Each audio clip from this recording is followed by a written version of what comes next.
세계 증시는 빠르게, 우리 증시는 폭넓게 가장 먼저 만나는 3분 증시입니다. 연합인포맥스 이민재 기자와 함께합니다. 안녕하십니까? 네, 안녕하십니까? 네, 먼저 간밤에 미국 증시 상황부터 정리해 주시죠. 네, 지난밤 미국 주식시장이 소폭 약한 모습을 보였습니다. 예. 하루 전 역대 최고가를 기록한 데 이어서 숨고르기에 들어갔다고 분석되는데요. 네. 종가를 살펴보면 다우지수가 0.10% 내린 39,869.38포인트로 장을 마쳤고 S&P 500 지수가 0.21% 하락한 5,297.10포인트로 마감했습니다.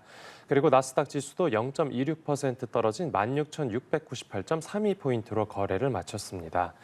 장 초반까지만 해도 3대 지수가 모두 급등하면서 역대 최고 기록을 하루 만에 깨는 듯 했습니다.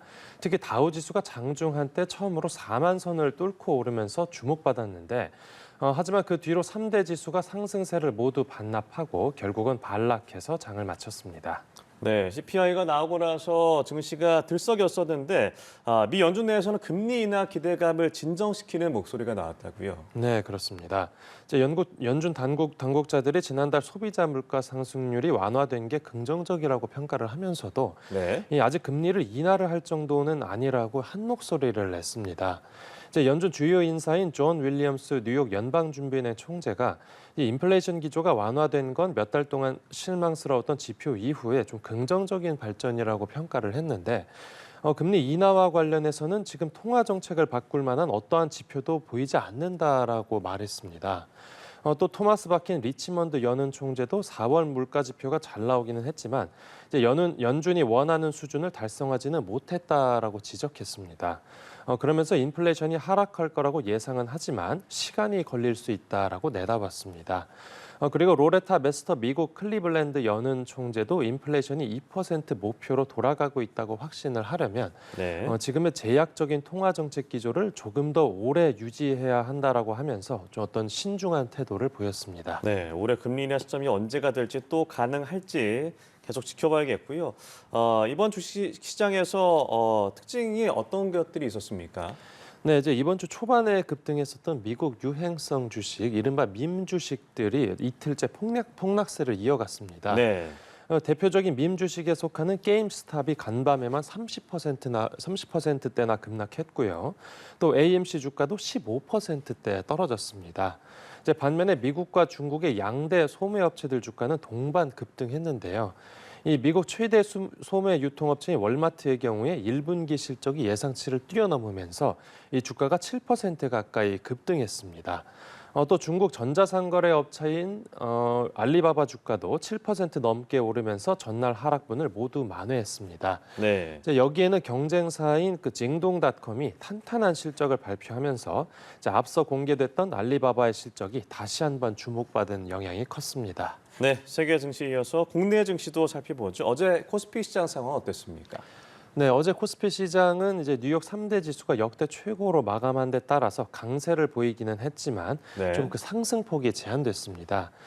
지수 마감가는 0.83% 상승한 2,753.00포인트로 최종 집계됐습니다.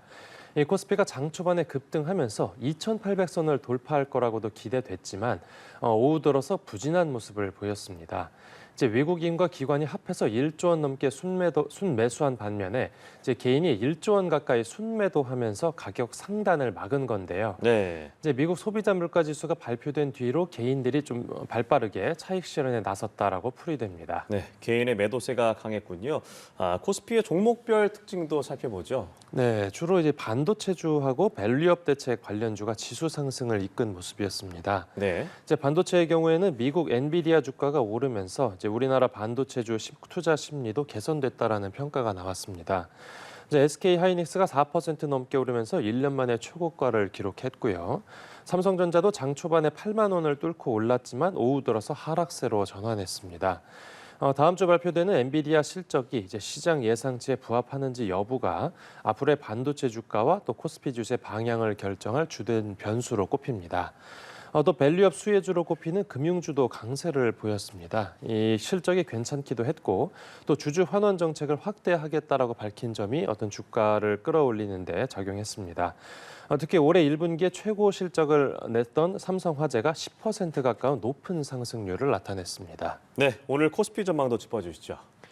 네, 이제 국내 주식 시장은 그동안 마땅한 투자처를 찾지 못했던 단기성 자금들이 다시 유입되면 이 강세 분위기가 이어질 거라고 관측됩니다. 예. 이제 최근에 수출 호조세를 보였던 반도체 종목하고 이 정부의 밸류업 프로그램 수혜주 중심으로 매수세가 들어올 수 있습니다. 이 주요 경제 지표로는 중국 산업 생산과 소매 판매가 오늘 장중에 나오고요.